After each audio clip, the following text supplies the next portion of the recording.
টাকা চুরি নিয়ে কথা কাটাকাটি এবং ক্ষোভের জেরে প্রথমে মা ও পরে মেয়েকে খুন করে আয়েশা। মোহাম্মদপুরে আলোচিত জোড়া খুনে গ্রেফতার গৃহকর্মী আয়েশাকে জিজ্ঞাসাবাদে এ তথ্য জানিয়েছে ঢাকা মেট্রোপলিটন পুলিশ। তবে এর পেছনে কোনো সিন্ডিকেট আছে কিনা তা খতিয়ে দেখা হচ্ছে বলে জানায় সংস্থাটি। দীপ্তচন্দ্র পালের রিপোর্ট। মোহাম্মদপুরে নৃশংসভাবে মা ও মেয়েকে হত্যার ৩ দিনের মধ্যেই ঝালকাঠির নলসিটি থেকে গ্রেপ্তার করা হয় গৃহকর্মী আয়েশা ও তার স্বামী রাব্বিকে।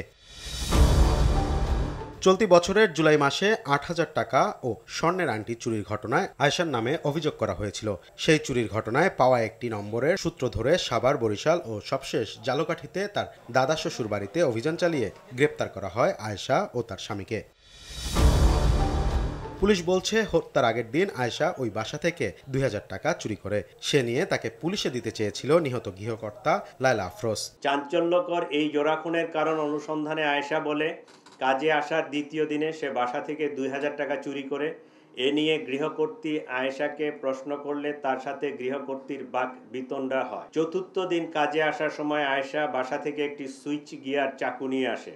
ঘটনার দিন টাকা চুরি নিয়ে তাদের মধ্যে আবারও কথা কাটাকাটি হয় এবং ধস্তাধস্তির এক পর্যায়ে আয়েশা গৃহকর্ত্রী লায়লা আফরোজকে সুইচ গিয়ার দিয়ে এলোপাতাড়ি ছুরিকাঘাত করে। খুনের পর আয়েশা ল্যাপটপ ও মূল্যবান সামগ্রী লুট করে পালিয়ে যায়। নিজের বোনের বাসা থেকেও ২ লাখ টাকা চুরি করেছিল আয়েশা।